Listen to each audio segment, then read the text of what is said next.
할렐루야. 네, 새해에 마음 먹으셨던 성경은 많이 읽으셨습니까? 이 말을 하면 표정들이 다 이렇게 눈웃음을 지으며 예 라고 시작을 할 겁니다. 우리가 잊어버렸던 그 결단이 다시금 새로워지는 오늘 예배가 되었으면 좋겠습니다. 몇 년 전에 제가 교사 강습회 갔던 기억이 있었습니다. 교사 강습회에서 한참을 아이들을 위해서 또한 선생님들을 위해서 여름 성경학교 교재를 가르쳤는데, 여름 성경학교 교재를 이렇게 강습을 다 끝나고 난 다음에 교사 선생님 한 분이 저를 찾아와서 이렇게 질문을 했습니다.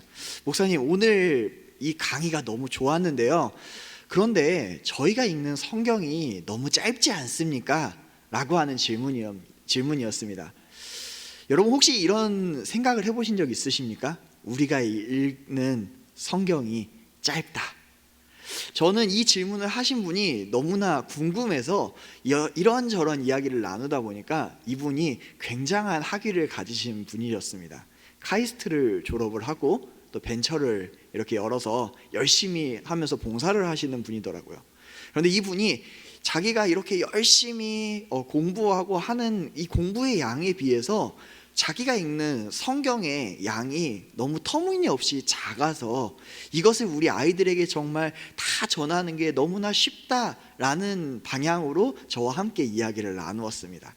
이렇게 이야기를 나누다가 제가 마지막에 그래서 한 가지 질문을 드렸습니다. 선생님, 그러면 성경을 얼만큼 많이 읽으셨습니까? 라고 이야기를 드렸더니 자기는 무려 한 번이나 다 읽으셨다라고 했던 기억이 있었습니다. 저는 이전에 성경론 1에서 우리는 하나님께서 여러 방식으로 우리에게 말씀하셨다라고 하는 사실을 이야기 드렸습니다. 그 중에서도 우리가 관심을 쏟아부어야 할 것이 바로 성경에 기록된 하나님의 말씀이라는 것을 우리가 확인을 했죠. 그런데 여기에서 아까 이 선생님께서 저에게 했던 질문처럼 정말로 성경만 보면 그 성경을 통하여서 하나님의 뜻을 우리는 다 알 수 있는 걸까요? 라고 하는 질문이 우리 마음 가운데 이렇게 새록새록 솟아나게 됩니다. 성경의 분량이 어떻게 보면 참 많은 것 같은데요, 또 어떻게 보면 적으면 적다고도 볼 수 있는 게 바로 성경의 내용입니다. 그런데 우리 하나님께서는 너무나 위대하시고 놀라우시고 정확무한 이 하나님을 우리가 알기에는 이 성경의 양이 너무나 적다라고 하는 것이 우리들의 생각이죠. 혹시나 성경의 기록 중에 하나님의 말씀이 아닌 것이 포함되어져 있거나 아니면 하나님께서 분명하게 말씀하셨는데 그것을 사람이 연약하여서 누락하거나 아니면 기록되지 않아야 되는 부분이 더 기록되었으면 어떻게 할까요? 정말로 우리가 읽고 있는 이 성경 한 권으로 우리는 충분한 것이 맞을까요? 라고 하는 이 질문에 대한 오늘 정답이 오늘 제목에 등장하는 정경의 문제입니다. 그래서 오늘부터 이 성경론은 정경의 문제를 함께 다뤄보려고 하고 있습니다. 구약 39권과 신약 27권 총 66권으로 구성된 우리의 성경책, 이 성경책이 과연 빠짐없이 하나님의 말씀이 기록되었는지, 또 우리가 반드시 읽어야 되는 하나님의 말씀이라고 하는 그 사실을 우리가 오늘 이 정경의 문제를 통해서 알아보고자 합니다. 제가 서두에서부터 계속해서 정경이라는 말을 사용을 하였습니다. 그러다 보니까 이제 성도님들 가운데서는 궁금한 것이 생겼죠. 과연 정경은 뭐지? 뭐길래 계속 이 정경의 문제라고 이야기를 할까라고 이야기를 해서 먼저 서두에 이 정경의 이야기를 하고자 합니다. 정경은 영어로는 캐논이라고 이야기합니다. 그리고 원래 언어인 이 라틴어에서는 까논이라고 불리는데요, 이것은 그 어원이 어디에서 나왔냐고 하면 바로 갈대에서 나왔다라고 이야기합니다. 고대 시대 때에는 여러분 자가 없었죠. 그래서 이 자를 재기 위해서 가장 많이 사용한 도구가 무엇이었냐면 바로 갈대였습니다. 이 갈대가 하나, 이 갈대가 2개 이렇게 놓고 자로 사용했다라는 것이죠. 그래서 이 까논이라고 하는 단어가 단어인 갈대에서부터 시작을 해서 이 까논이라는 단어의 뜻은 기준이라고 하는 뜻입니다. 자 대신 사용된 이 갈대가 기준이 돼서 인증된 권위 있는 기준이 되는 책을 정경이라고 이야기한다라는 것이죠. 이것은 그런데 일반적인 단어의 뜻일 겁니다. 사실 정경이라는 단어 자체가 교회에서 쓰는 이야기지만 조금 더 우리가 교회적인 의미로 사용을 하면 이렇게 정의를 할 수 있을 것입니다. 정경이란 예배와 교훈의 표준적인 정확무호한 하나님의 말씀입니다 라고 하는 것이 정확한 정답입니다. 자, 여기에서 저희가 또 한 가지 이제 궁금한 점이 생기게 되었죠. 그것이 뭐였냐면 세상에는 정말 많은 책들이 있습니다. 도서관에만 가봐도 매일매일 몇백 권, 몇천 권의 책이 도서관으로 들어오죠. 이렇게 많은 세상의 책들 가운데 또한 편지 가운데 왜 유독 구약 39권만, 신약 27권만 우리가 정경, 성경이라고 부를 수 있는 것일까요? 우리가 이 질문에 대한 답을 가지게 된다면 우리는 확실히 성경에 확신은 갖게 됩니다. 또 세상에 홍수처럼 들어오는 여러 가지 소리에 의해서 우리는 흔들리지 않게 되고요. 또 어떤 종교적인 카리스마나 아니면 분위기에 의해서 신앙생활을 하지 않게 된다는 것입니다. 저는 저와 여러분이 말씀으로 말미암아 신앙이 견고해졌으면 좋겠습니다. 그래서 우리가 이 정경의 문제, 왜 이 구약 39권과 신약 27권의 성경이 우리에게 하나님의 말씀으로 읽혀지는지를 우리가 이 말씀을 통하여서 한번 배워보고자 합니다. 자, 그렇다면 이제 이 정경의 근거가 되는 기준을 알아야 될 것인데요, 이 근거가 되는 기준이 상당히 많습니다. 그런데 이것을 전부 이야기 드리기엔 너무 힘드니까요, 대표적인 5가지를 놓고 저희가 함께 이 정경의 문제를 알아보고자 합니다. 첫째는요, 바로 영감성입니다. 영감성이라고 하는 것은요, 정경은 하나님으로부터 영감된 책이라고 한다는 겁니다. 그러니까 이 정경은 하나님으로부터 영감이 돼서 성경의 어느 부분, 어떤 단어 하나까지도 하나님의 감동으로 된 것으로, 하나님의 말씀으로 이것이 확언되어야지만 이것을 하나님의 말씀이다 라고 이야기할 수 있다는 것이죠. 두 번째로는 목적성입니다. 이 목적성이라는 말은, 이 정경은 분명한 목적을 갖고 있는데 그것은 인류의 구원을 향한 하나님의 일관된 목적과 일관된 이야기를 이야기하고 있다는 것입니다. 그래서 이 일관된 이야기가 계속해서 성경은 똑같이 진행된다는 것이죠. 그렇기 때문에 성경에는 격가지가 없습니다. 다른 길이 없습니다. 왜냐하면 여러 명의 사람들이 이어 맞춘 책이 성경이 아니라 동일하신 하나님이 동일한 목적과 동일한 저자로서 그것을 일관되게 이야기하셨기 때문에 성경은 일관된 목적과 일관된 이야기를 하고 있는 분명한 목적성을 띤 책이 바로 정경이라는 것이죠. 세 번째는 신뢰성입니다.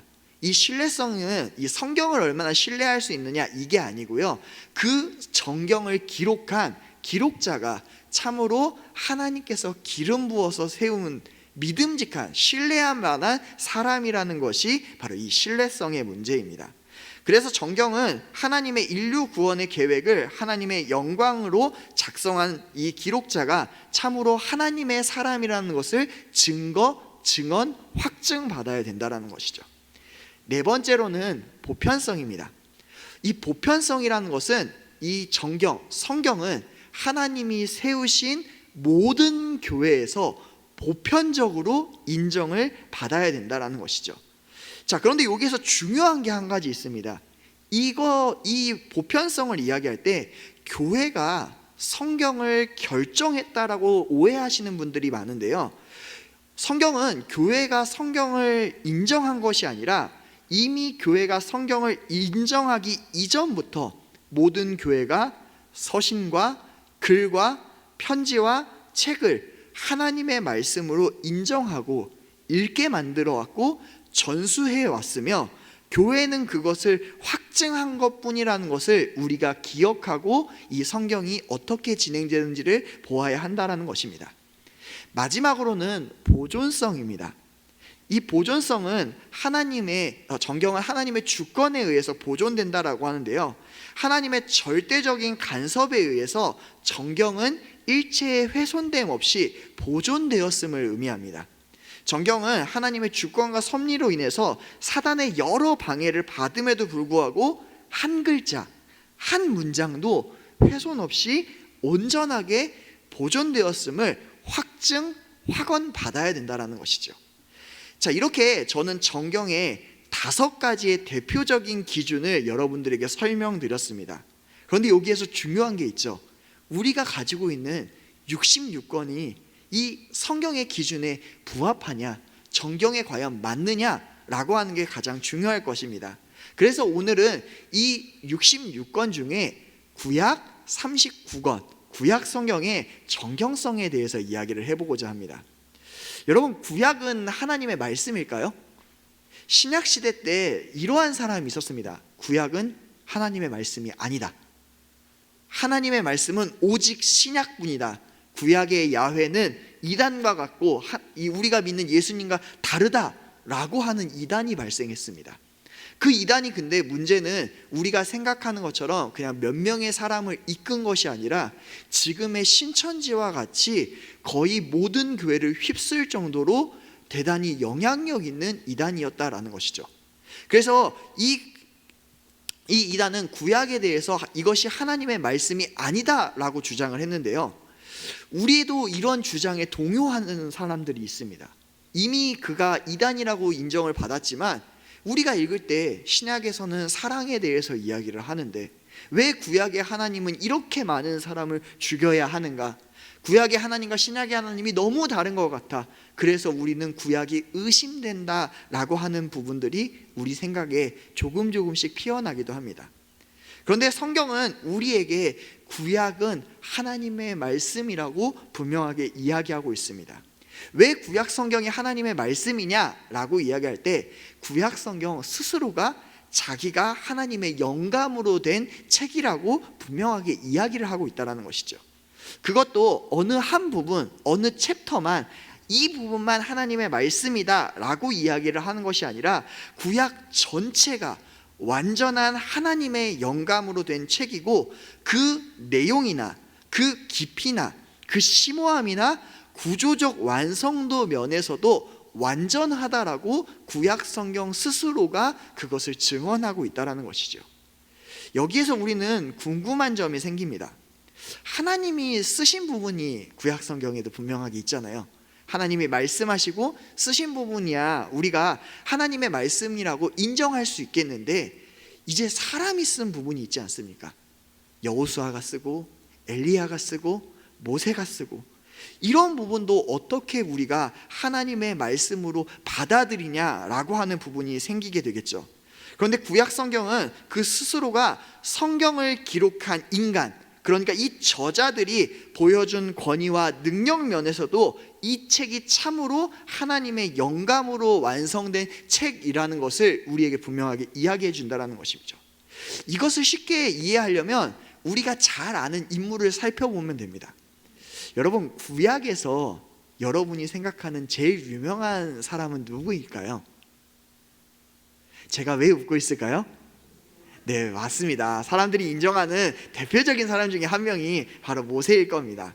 이 모세가 쓴 성경을 우리는 모세의 오경이라고 이야기를 하죠. 그런데 이 오경은 굉장히 독특한 성경입니다. 왜냐하면 이 오경은 모세가 살아생전에 기록한 5권의 책인데요, 그 살아생전에 쓴 책을 후대에게 전달한 것이 아니라 당대에 살고 있는 그 수백만 명의 사람, 그 독자들에게 이 성경을 주었다라는 것이죠. 여러분, 그런데 모세가 어떤 인물이었습니까? 그들에게 화도 내기도 했고요, 그들에게 또 배신도 당하기도 했고요, 또 인간적인 모습을 모세는 이 모세오경 속에서 계속해서 보여줍니다. 이 모든 내용을 그 모세오경을 받는 독자들과 같은 시대를 공유했던 사람이 모세라는 것이죠. 그런데 문제는 모세가 이 모세오경을 전해 주었을 때 그토록 모세를 배신하고 반역했던 이 독자들이 이 모세가 쓴 모세오경을 하나님의 말씀으로 받아들였다라는 겁니다. 그들은 자신은 비록 하나님을 배신하고 자신은 비록 모세를 배신하였을지라도 모세가 지금 전해주고 있는 모세의 말, 그리고 모세가 전해주는 이 5권의 책은 하나님의 말씀으로 그들이 그대로 받아들였다라는 것, 우리는 이것을 기억해야 된다는 것이죠. 사실 하나님으로부터 인간에게 전해진 하나님의 말씀, 또 인간에 의해서 인간에게 전해진 그 하나님의 말씀은 어떻게 보면 정확성과 구체성이 떨어질지 모릅니다. 여러분, 우리도 아까 예배 시작 전에 담임 목사님께서 나와서 오늘 암송 해보자고 하지 않으셨습니까? 그런데 우리가 암송을 할 때 우리의 기억이 부족해서 어떻게 외우게 됩니까? 뜨문뜨문 외우게 되죠. 그런데 이게 하루가 지나고 이틀이 지나고 일주일이 지나면 어떻게 됩니까? 외우지 않으면 이 말씀이 뭐였더라, 기억이 안 나는데 라고 합니다. 제가 요즘에 초등부 친구들과 함께 이 말씀을 같이 외우고 있습니다. 근데 우리 친구들이 이 예배 시간에 아주 생동감 있는 얼굴로 막 외우다가 갑자기 멈춥니다. 왜 멈출까요? 잊어버리기 때문이죠. 네, 그런데 동일하지 않습니까? 만약에 우리가 하나님의 메시지를 그대로 받고 그 메시지를 그대로 전달한다면 우리의 지식이 부족하여서, 우리의 기억력이 부족하여서 하나님의 말씀을 온전하게 못 전할 수 있지 않을까요? 그런데 하나님은 그 말씀을 전해 주었던 사람들이 하나님의 메시지를 못 전해 주었다라는 이야기를 단 한 번도 하시지 않습니다. 왜 그러십니까?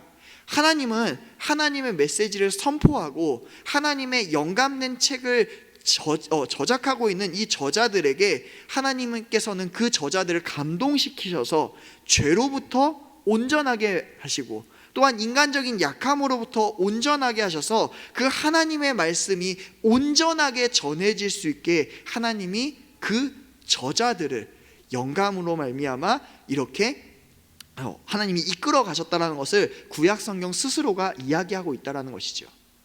두 번째로 이 구약 성경은 목적성을 가진 성경입니다. 우리가 읽는 이 성경, 이 하나님에 대한 이 이야기, 구약 성경은 하나님의 인류 구원에 대한 목적을 분명하게 이야기하고 있습니다.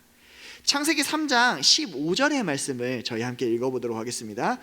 내가 너로 여자와 원수가 되게 하고 내 후손도 여자의 후손과 원수가 되게 하리니 여자의 후손은 내 머리를 상하게 할 것이요 너는 그의 발꿈치를 상하게 할 것이니라 하시고, 여러분, 이 말씀은 인류가 타락하고 하나님께서 그들을 구원하시겠다라고 하는 분명한 목적으로 이야기하신 말씀이죠. 그런데 구약 성경에서는 계속해서 하나님이 동일한 메시지를 이야기하십니다. 자, 그런데 구약의 마지막 성경은 무엇이죠? 말라기입니다. 말라기에서 하나님은 뭐라고 이야기하실까요? 말라기 4장 4절부터 5절 말씀을 함께 보겠습니다. 너희는 내가 호렙에서 온 이스라엘을 위하여 내 종 모세에게 명령한 법 곧 율례와 법도를 기억하라. 보라, 여호와의 크고 두려운 날이 이르기 전에 내가 선지자 엘리야를 너희에게 보내리니. 여러분, 이 말씀을 보면 이 말라기에서 마지막으로 이야기하는 모든 구약 성경을 기억하라라는 게 말라기의 마지막 메시지입니다. 그렇게 이야기를 하면서 말라기는 무엇을 이야기합니까? 오실 메시아와 구원의 약속을 다시금 확인하고 있다는 거죠.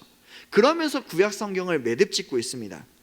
우리가 시간상 구약의 많은 부위, 계속해서 하나님께서 이 구원의 메시지를 던져두는 이 모든 메시지를 다 읽을 수는 없지만 구약 성경은 인류 구원을 향한 하나님의 동일한 목적을 일관되게 이야기하고 있다는 것이죠. 여러분, 이것은 이렇게 생각해 보면 쉬울 것입니다. 우리가 만약에 누군가의 글을 조금 베껴서 쓴다라고 생각해 보십시오. 그 사람의 말투나 그 사람의 어휘나 아니면 그 사람이 자주 쓰는 단어를 조금은 베꼈을 수 있을 것입니다. 그러나 그 이야기를 새로운 창작으로 만들어낼 수는 없습니다. 왜 그렇죠? 그 사람의 생각을 우리가 온전하게 알지 못하기 때문입니다. 그렇기 때문에 그 사람의 글을 베껴 써서 내가 글을 쓰기 시작한다면 이 글은 완전히 다른 글이 된다는 것이죠. 그런데 여러분, 성경은 얼마나 많은 저자들이 이 성경을 기록하였습니까? 그들이 만약에 이 성경의 내용을 비슷하게 베껴 쓰거나 비슷한 흐름으로라도 썼다라고 하면 그것을 누가 눈치채게 됩니까? 성경을 읽는 우리 스스로가 눈치채게 됩니다.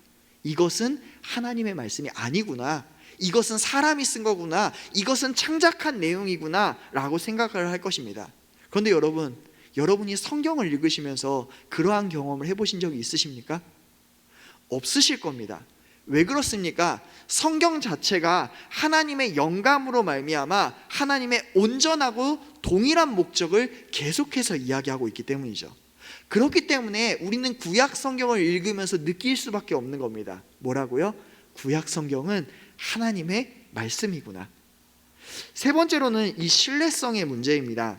성경 중에서 여러분 가장 먼저 기록된 책은 무엇일까요?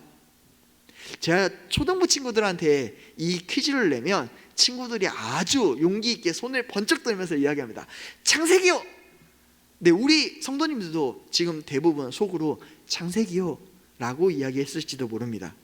그런데 여러분, 창세기는 아니고요, 성경에서 가장 먼저 기록된 하나님의 말씀은 출애굽기입니다. 출애굽기 31장 18절의 말씀을 함께 읽겠습니다. 함께 읽겠습니다. 여호와께서 시내산 위에서 모세에게 이르시기를 마치신 때에 증거판 둘을 모세에게 주시니 이는 돌판이요 하나님이 친히 쓰신 것이더라. 아멘. 성경이 이야기하는 가장 먼저 기록된 것은 하나님의 말씀인 십계명입니다. 그리고 이 십계명으로 말미암아 모세가 이제 쉬면서 민수기를 기록하는 이 기간 동안에 창세기, 출애굽기, 레위기, 민수기가 기록되게 되는 것이죠. 그런데 가장 먼저 기록된 이 십계명을 누가 썼다라고 이야기합니까?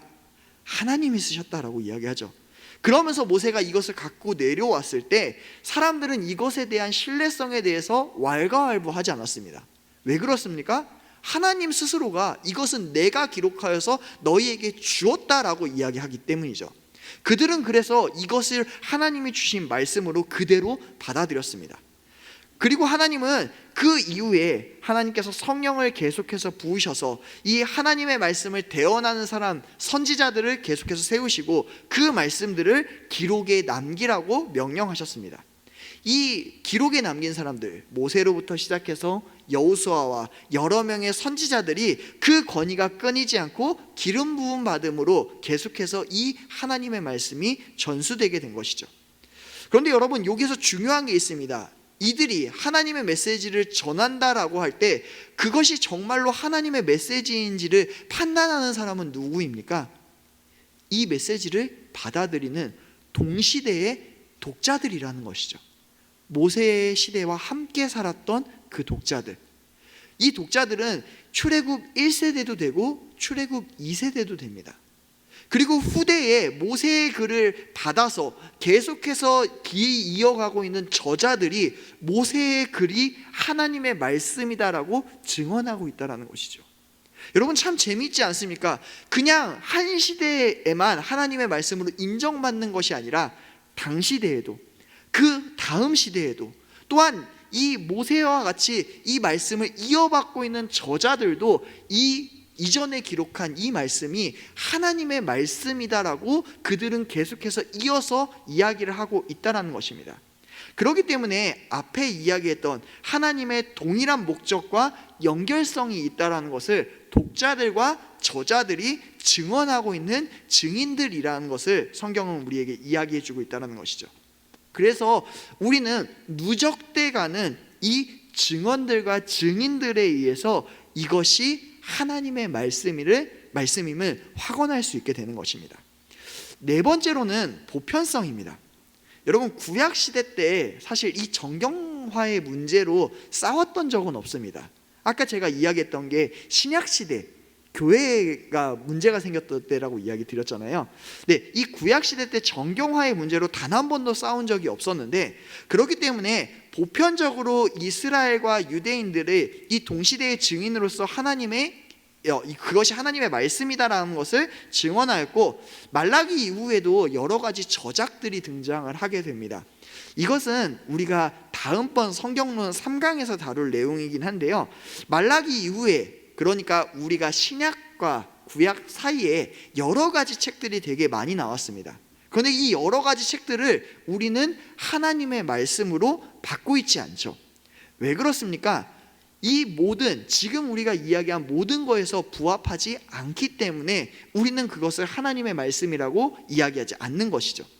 또한 이것을 신약시대의 사람들도 받아서 동일하게 구약은 하나님의 말씀이다라고 받았지만, 중간기에 기록된 이 성경이 아닌 이 책들은 하나님의 말씀이 아니다라고 그들이 받아들였기 때문입니다. 그리고 이 구약 성경의 완전한 목록이 언제 만들어졌냐가 제일 중요한데요, 이것은 이제 회의를 통하여서 70년대에 만들어지게 되었습니다. 그러다 보니까 여러분, 여기에서 우리가 궁금한 점이 생기죠. 회의를 통해서 70년에 만들어졌으니까 이 회의의 권위가 더 높은 거 아니냐라고 생각될지도 모릅니다. 그런데 여러분, 중요한 게 있습니다. 여러분, 예수님이 오시고 나서 AD 70년 때 우리의 교회들은 어떤 모습이었습니까? 예수님이 죽으시고 부활하시고 난 이후에 이미 교회들은 전 세계로 뻗어나가고 있었죠. AD 70년이면 이미 로마를 넘어서 많은 나라에 예수 그리스도가 전파되고 있었다라는 것입니다. 자, 그런데 문제는 이 회의, 이 구약 성경을 결정했던 사람들이 누구였냐면 바로 예수님을 극도로 반대했던 바리새인과 서기관들이었다는 사실이죠. 바리새인들과 서기관들이 우리가 가지고 있는 39권의 책이 정경입니다 라고 결정을 하였다라는 것입니다. 그런데 문제는, 그렇다면 그들이 결정했기 때문에 교회가 구약의 사람들을 따라간 것 아니냐라고 생각할지 모릅니다. 그런데 초대교회는 이미 그 전부터 하나님의 말씀이 이 구약 성경 39권이다라는 것을 분명하게 증거하고 전했다라는 것이죠. 그 증거가 무엇입니까? 오늘 우리가 읽었던 누가복음 24장 44절의 내용입니다. 여러분, 예수님은 자신에 관해서 이야기를 할 때 세 권의 책을 이야기했습니다. 하나는 모세의 율법, 모세오경을 이야기하는 겁니다. 두 번째, 하나님은 시편을 이야기했죠. 우리가 받아들이는 시가서를 이야기하는 겁니다. 자, 그 다음에 선지자의 글이라고 이야기했습니다. 이 선지자의 글이 어디부터냐면 여호수아부터 말라기까지를 예수님께서 이야기하시는 겁니다. 그런데 예수님이 부활하시고 난 이후에 그것을 이야기하신 것이 아니라 이미 십자가에 돌아가시기 전부터 사람들과 제자들에게 그것을 끊임없이 이야기했다라는 것이죠. 그리고 그것을 믿었던 사도들이 자신들의 교회에 구약 성경 39권을 하나님의 말씀이라고 전했다라는 것입니다. 여러분, 만약에 예수님이 구약 성경 39권을 이야기하셨는데 사두개인이 찾아와서, 서기관이 찾아와서 당신은 왜 하나님의 말씀이 아닌 39권을 가르치십니까? 라고 하는 기록을 신약에서 보신 적이 있으십니까? 단 한 가지의 사건도 없었습니다. 그토록 예수님께 시비를 걸기 좋아하는 바리새인과 서기관과 대제사장들도 그들이 예수님이 정경의 목록에 대해서 이야기할 때는 어느 누구도 반대하지 않았다라는 것이죠. 그래서 구약 시대를 이어받은 사람들도 하나님의 말씀이 구약 몇 권이다? 39권이다. 예수님도 구약 성경이 몇 권이다? 39권이다. 예수님의 말씀을 이어받은 모든 교회도 구약 성경이 몇 권이다? 39권이다라고 하는 이 사실을 전하게 되었고, 그것을 최종적으로 회의를 통하여서 확증한 것뿐이라는 사실입니다. 마지막으로는 보존성입니다. 성경은 세상의 모든 책들 중에 가장 미움을 많이 받은 책이죠. 여러 종교를 통하여서도 박해를 받았고요, 또 반대로 이 유대교라고 하는 이 종교 가운데서도 가장 많은 박해를 받았습니다. 누구에게 받았습니까?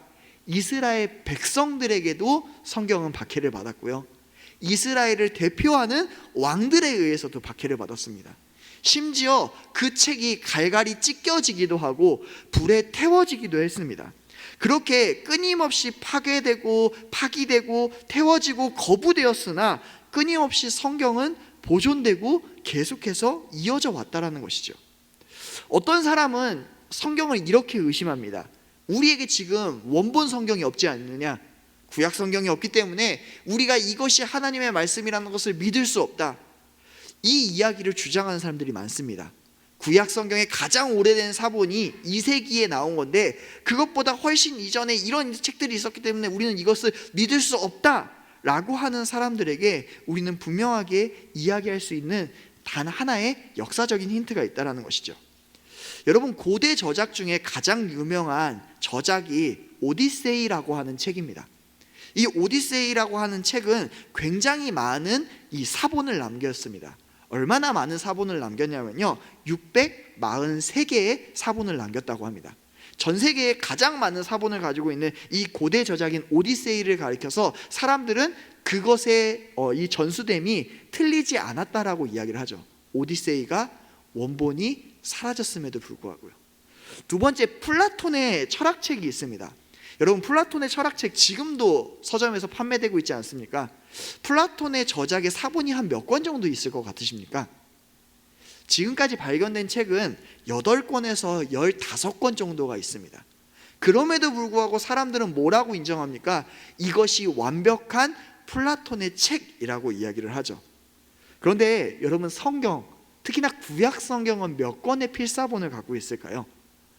원본은 소실되었지만 구약 성경은 약 5,000종의 성경 사본을 가지고 있습니다. 그리고 이 5,000종의 성경 사본을 번역하고 비교하고 이것을 계속해서 연구해서 우리는 발견한 것이 있습니다. 이 사본들과 우리가 지금 가지고 있는 개역개정 성경이 일치한다는 사실이에요. 그러니까 여러분, 자부심을 가지셔도 됩니다. 여러분이 읽는 성경과 구약시대 때 읽었던, 그리고 또한 신약시대 때 그 예수님의 제자들이 읽고 그 교회들에게 퍼져나간 성경이 전혀 다르지 않다는 사실이죠.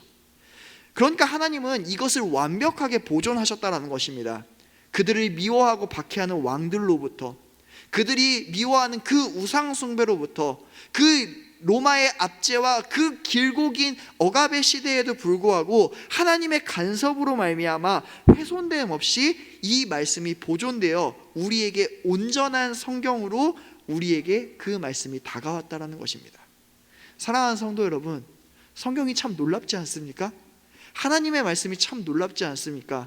이 하나님의 말씀은 우리에게 그렇게 온전하게 전해졌다라는 것입니다. 여러분, 우리는 왜 구약 성경을 읽어야 됩니까? 구약의 말씀을 읽어야 되는 이유가 여기에 있습니다. 구약 성경은 하나님의 영감으로 말미암아 나를 구원하기 위한 일관된 목적을 분명하게 이야기하고 있고, 그것을 그 당대와 후대와 독자들과 저자들에 의해서 끊임없이 하나님의 말씀이라고 점검받았으며, 또한 가장 중요하신 예수 그리스도와 사도들에 의해서 모든 교회로부터 인정된 완벽하게 보존된 하나님의 말씀으로 나를 구원하기 위해 전해진 하나님의 말씀이라는 것입니다. 사랑하는 성도 여러분, 우리는 그 하나님의 말씀을 어떻게 받아들이고 있습니까? 우리는 완벽하다라고 이야기하는 이 성경을 어떻게 받아들이고 있습니까? 구약 성경은 읽지 말아야 되는 성경입니까? 아니면 구약 성경은 너무 중요해서 보존하고 이렇게 세워두어야만 하는 책입니까? 아닙니다. 하나님은 우리에게 그 말씀을 읽어서 하나님의 뜻을 알아라 라고 이야기하는 책입니다. 우리가 오늘 구약 성경의 정경화를 본 것처럼 오늘 다시금 결단하였으면 좋겠습니다. 하나님, 이 온전한 하나님의 말씀을 통해 나를 향한 일관된 하나님의 목적을 알게 도와 주시옵소서. 이렇게 결단하는 우리 귀한 성도님들 되시길 간절하게 소망합니다.